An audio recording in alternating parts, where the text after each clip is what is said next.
सरकार गौसे आजम का विसाल इसी महीने में हुआ। ये बड़ी 11वीं शरीफ की महफिल है। गौसे आजम के बारे में हम लोग उलमा की ज़बानी सुनते रहते हैं। आप सुल्तानुल औलिया हैं।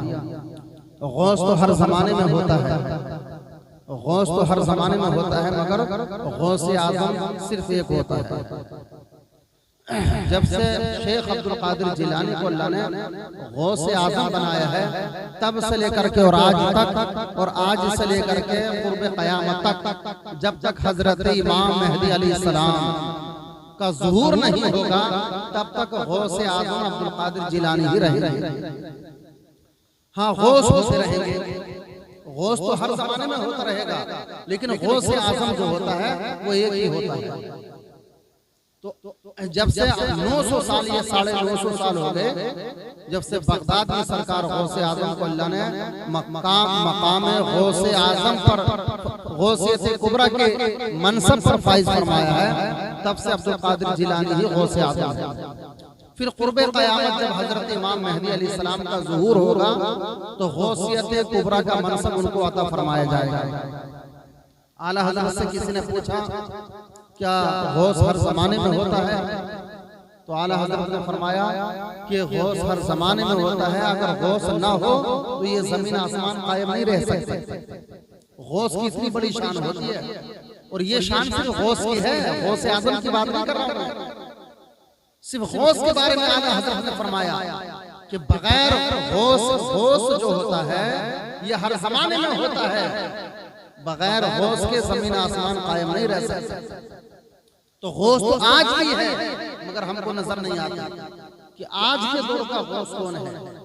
गौसे आजम तो वही है, अब्दुल कादिर जिलानी। और गौसे आजम अब्दुल कादिर जिलानी की शान तो बड़ी बरावल बरा है। जब गौसे आजम अब्दुल कादिर जिलानी बगदाद में तो बाद में आए हैं, जिलान में पैदा हुए, शहर जिलान में पैदा हुए, और शहर जिलान में आपने 18 साल का अरसा गुजारा। 18 साल का जमाना जिलान में गुजारा। 18 साल के बाद आप बगदाद मुअल्ला तशरीफ लाए। तो आपकी सवाने हयात में आता है कि जिलान में जब गौसे आजम पैदा हुए थे, जिस रात पैदा हुए थे, तो 5 बड़ी करामतों का ज़ुहूर हुआ। जिस रात गौसे आजम पैदा हुए थे जिलान में, उसको शहर जिलान भी कहते हैं और गिलान भी कहते हैं। असल में फारसी जबान में गिलान कहेंगे और अरबी जबान में जिलान कहेंगे। तो ये शहर गिलान जो है, जिसको हम जिलान कहते हैं, ये ईरान का एक कस्बा था, ये ईरान का शहर था, ये कस्बा था।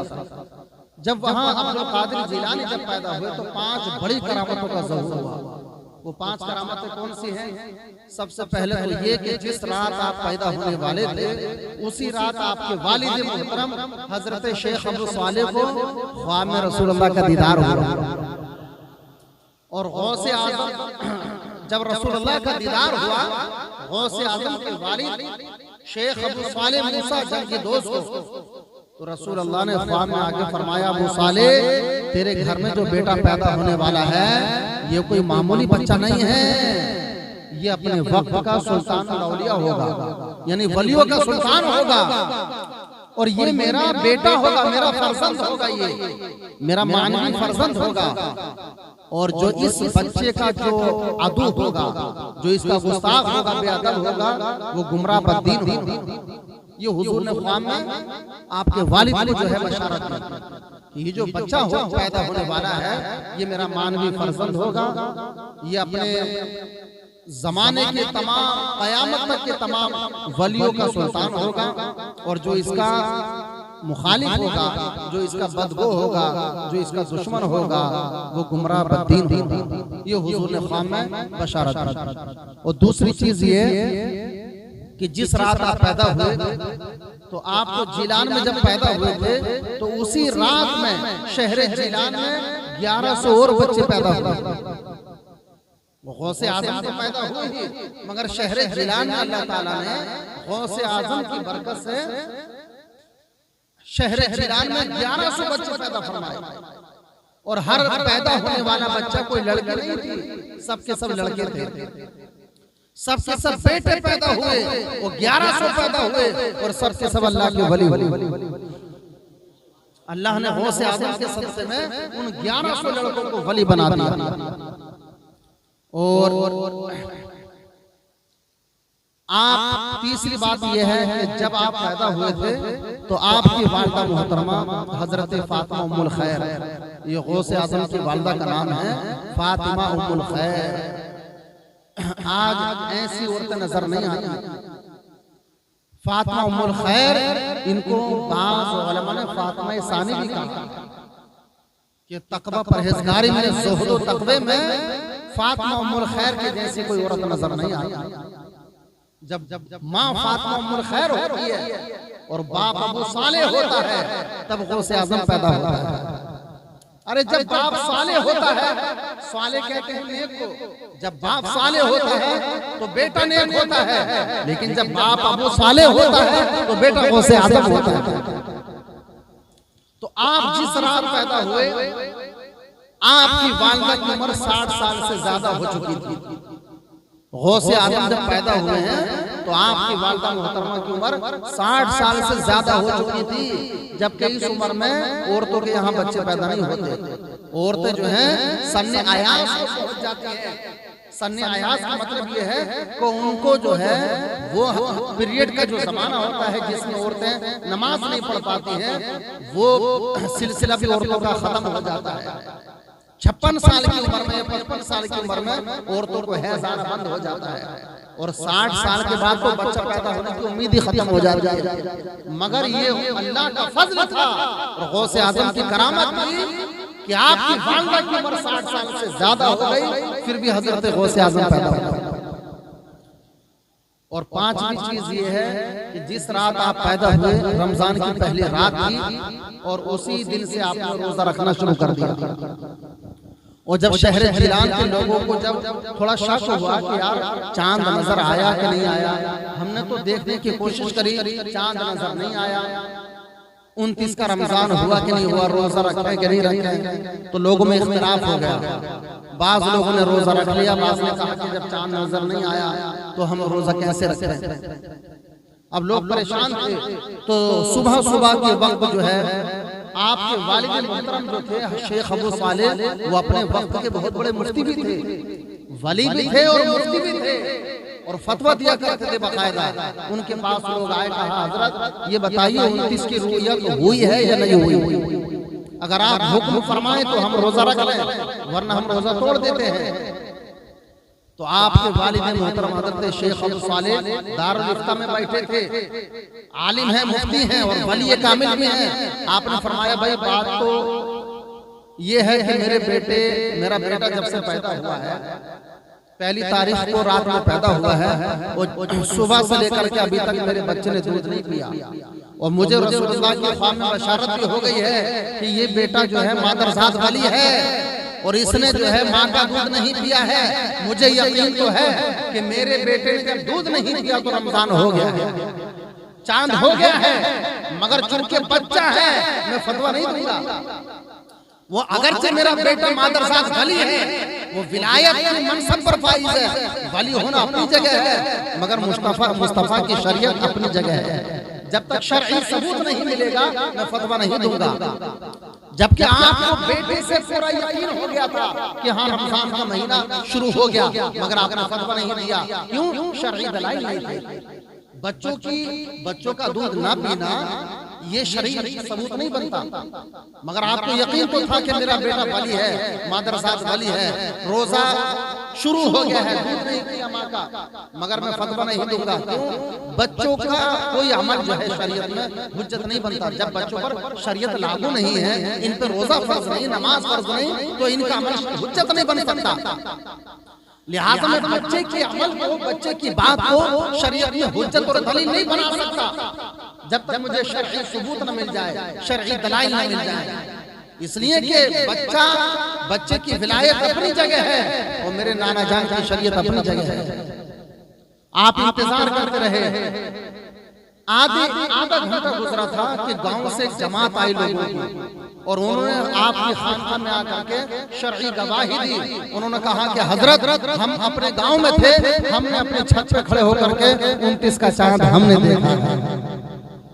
जब शरई तौर पर उन लोगों ने शरई गवाही दी, तब आपके वालिद शेख अबू सालिह ने फतवा जारी फरमा दिया कि तमाम लोग रोजे से रहे, कोई अपने रोजे को ना तोड़े। 29 का चांद हो गया। अब जब गौसे आज़म कुछ चलने फिरने के काबिल हुए तो आप जब मदरसे जाते थे तो एक आवाज आती थी अब्दुल कादिर जिलानी, खेल कूदने वाले बच्चों से दूर रहना। वो जब मदरसे में दाखिल होते थे तो आवाज आती थी, बच्चों हट जाओ, रास्ता छोड़ दो, अल्लाह का वली आ रहा है। बाद में जब आप जवान हुए तो आप लोगों से फरमाया करते थे कि मुझे अपने बचपन से ही वली होने का यकीन हो गया था। लोगों ने पूछा वो कैसे? कहा जब मैं मदरसे को जाता था तो अल्लाह के फरिश्ते आगे आगे चलते थे और वो आवाज लगाते थे, ए बच्चों हट जाओ, रास्ता साफ कर दो, अल्लाह का वली आ रहा है। फरिश्ते साथ साथ चलते थे। और अब आप कहेंगे बड़ी अच्छी बात कर रहे हैं, वो फरिश्ते जिनको रसूल कहा गया, वो मुकद्दस फरिश्ते जो अर्शे आज़म का चक्कर लगाते हैं, और वो 4 फरिश्ते जिनको रसूल कहा गया, उन फरिश्तों को छोड़कर बाकी फरिश्तों से गौसे आज़म अफजल है। ये उलमा ने फरमाया। और ये उलमा ने क्या, इमाम गज़ाली ने अपने किताब मुकाशिफतुल कुलूब के अंदर लिखा है, अगर बंदा शरीयत के मुताबिक जिंदगी गुजार ले और अपने नफ्स को मार करके शरीयत को अपने ऊपर गालिब लाता है और उसका कोई अमल खिलाफ सुन्नत खिलाफ शरीयत ना हो और अपनी अक्ल को नफ्स को खत्म कर देता है और शरीयत के मुताबिक जिंदगी गुजारता है, तो ऐसा बंदा फरिश्तों से अफजल है।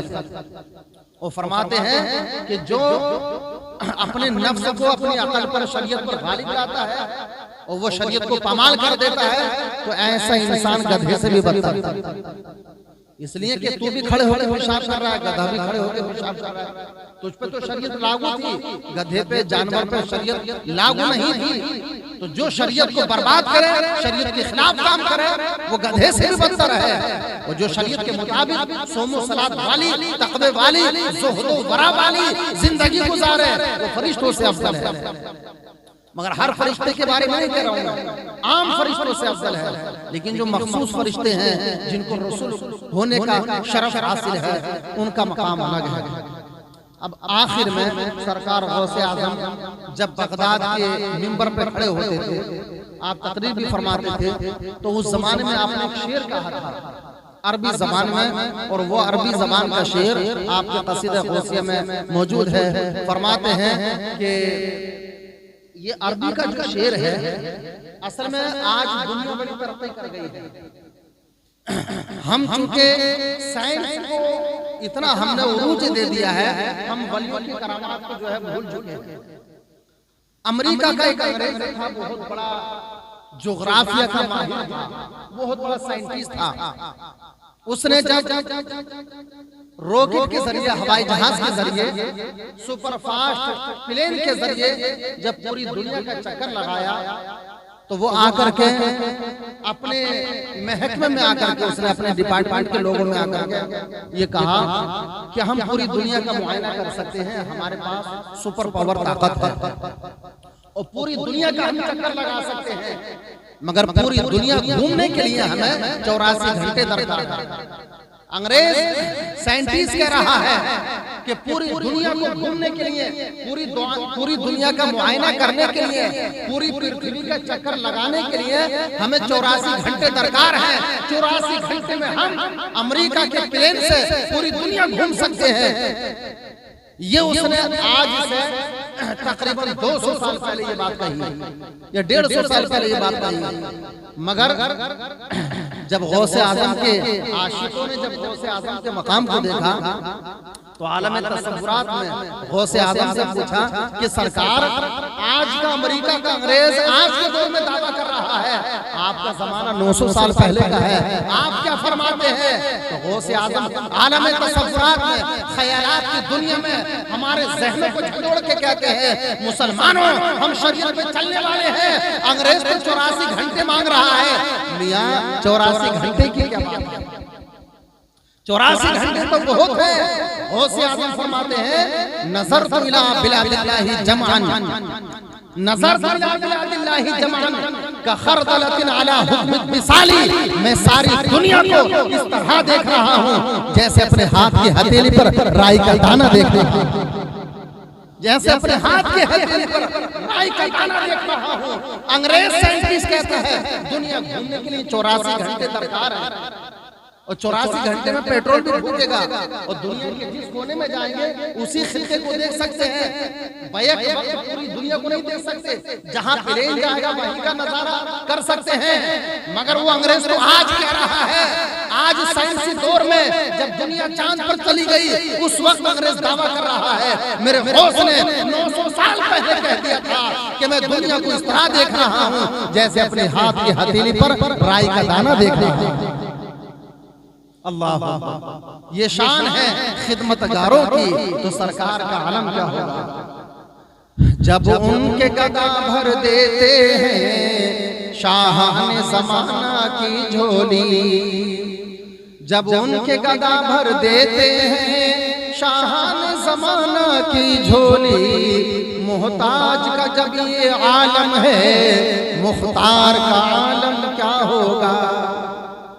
तो ये जो अरबी का जो शेर है गौसे आज़म का 900 साल पहले आपने फरमाया, नजर तो इला बिलादिल्लाहि जमान का खरदलतिन अला हुक्म मिसाली, मैं सारी दुनिया को इस तरह देख रहा हूँ जैसे हथेली पर राई का दाना देख रहा हूँ। क्योंकि अल्लाह का वली जो होता है ना, आंख वली की होती है, देखना अल्लाह का होता है, हाथ वली का होता है, पकड़ना खुदा का होता है, जबान वली की होती है, उस जबान से निकलने वाला कलाम वली का नहीं अल्लाह का होता है। तभी तो मौलाना रूम ने कहा था कि लोगों इन चलते फिरते वलियों को देख करके अपने जैसा मत समझना, इनका हल्क इनकी जबान तुम्हारी तरह नहीं है, जबान और हल्क तो वली का होता है, मगर इस हल्क से निकलने वाली आवाज खुदा की होती है। मौलाना रूम फरमाते हैं गुफ्ते अल्लाह बुबद, गुफ्ते अल्लाह बुबद गरचे अज़ हल्क़ूम अब्दुल्लाह बुबद। मौलाना फरमाते हैं कि जबान तो वली की होती है, हल्क वली का होता है, और इस हल्क से निकलने वाली आवाज खुदा की होती है। अब ये जो शेर है गौसे आज़म का, बस बात खत्म कर रहा हूं, इस पर तवज्जो चाहूंगा। गौसे आज़म ने जो फरमाया, इस शेर को आपने बहुत बार सुना होगा, लेकिन इसमें खास नुक्ता है, नजर तो इला बिलादिल्लाहि जमान का खरदलतिन अला हुक्म इत्तिसाली। बिलाद कहते हैं अरबी में शहरों को, समझ रहे, अरबी ज़बान में बिलाद कहते हैं शहरों को। तो इस शेर के अंदर लफ्ज़ क्या आया है, नजर तो इला बिलादिल्लाह, बिलादिल्लाह का मतलब वो अल्लाह के शहरों को, अल्लाह के शहरों को देख रहा हूँ। अगर यहाँ पर लफ्ज़ होता बिलादुद दुनिया, नजर तो इला बिलादुद दुनिया, तो मतलब ये होता कि मैं दुनिया के शहरों को देख रहा हूँ, मगर बिलादुद दुनिया नहीं फरमाया गौसे आज़म ने, फरमाया नजर इला बिलादिल्लाह, मैं अल्लाह के शहरों को देख रहा हूँ। तो भैया अल्लाह के शहर सिर्फ जमीन पर नहीं है, जो आसमानों पर है वो भी अल्लाह के शहर है, जो जमीन के नीचे है वो भी अल्लाह के शहर है, जिनको हम देख रहे हैं वो भी अल्लाह के शहर है, और जो हमारी नजरों से ओझल है वो भी अल्लाह के शहर है, जहाँ फरिश्ते रहते हैं वो भी अल्लाह के शहर है, जहाँ हुरो खिल्मा रहते हैं, मलाइक रहते हैं, वो भी अल्लाह के शहर है। तो इस दुनिया में तो इंसानों के शहर है, इनके अलावा जो कितने शहर हैं जिनको हम नहीं जानते, वो अल्लाह के शहर है। और गौसे आज़म ने ये नहीं कहा मैं सिर्फ दुनिया के शहरों को देख रहा हूँ, इंसानों के शहरों को देख रहा हूँ, ना ना, मैं अल्लाह के शहरों को देख रहा हूँ। तो जो जन्नत में महल आबाद है, जन्नत में जो शहर है फरिश्तों के, हुरो इल्मा के, इंसानों के, गौसे आज़म फरमाते मैं उनको भी देख रहा हूँ। अल्लाह अकबर। नजर इला बिलादिल्लाहि जमान का खरदलतिन अला हुक्म इत्तिसाली, मैं सारी दुनिया को इस तरह देख रहा हूँ जैसे अपने हाथ की हथेली पर राई का दाना देख रहा हूँ। अल्लाह अकबर।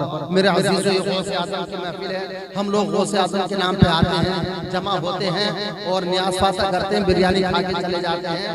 गौसे आज़म की 11वीं शरीफ में आने का एक जो मकसद है, सबसे बड़ा वो क्या है, खाली गौसे आज़म ने मुर्गा नहीं खाया है, खाना खाना भी गौसे आजम ने खाया है, मुर्गा भी खाया है, मगर वक्त आने पर गौसे आजम ने फाते भी तो किए हैं ना। गौसे आजम ने पत्ते खा करके भी टाइम गुजारा है, भूखे रह करके भी टाइम गुजारा है। गौसे आजम के 11वीं का असल मकसद ये है कि हम गौसे आजम की सीरत को अपनाएं, गौसे आजम के तरीके को अपनाएं। गौसे आजम की सीरत क्या है कि उन्होंने कभी किसी का दिल नहीं दुखाया, उन्होंने कभी जो है नमाज नहीं छोड़ी। 15 साल तक मुसलसल गौसे आजम ने एक रात में कुरान खत्म किया है, 15 साल तक मुसलसल एक रात में कुरान खत्म किया है। और 40 साल का जमाना ऐसा गुजरा है कि गौसे आजम ने ईशा के वुजू से फजर की नमाज पढ़ी। 40 साल तक गौसे आजम ने ईशा के वुजू से फजर की नमाज पढ़ी है। लोगों, हम उस गौस की 11वीं मनाते हैं जो सारी सारी रात इबादत करता था, ईशा से लेके फजर तक गौसे आजम की कमर जमीन से नहीं लगती। अल्लाह। तो गौसे आजम ने हमें दर्स दिया है कि मेरे नाना जान का कलमा पढ़ने वालों, अगर मुझसे मोहब्बत करते हो तो मेरे तरीके को अपनाओ, मेरी सीरत को अपनाओ। कभी नमाज मत छोड़ना, गरीबों से मोहब्बत करना, और कभी किसी का दिल मत दुखाना, और सोम सलात की पाबंदी करना। अल्लाह ताला हमें नेक अमल करने की तौफीक अता फरमाए। अस्तगफिरुल्लाह रब्बी मिन कुल्लि ज़ंबिन व अतूबु इलैहि। ला इलाहा इल्लल्लाह मुहम्मदुर रसूलुल्लाह सल्लल्लाहु तआला अलैहि वसल्लम। सलाम के लिए खड़े हो जाएं।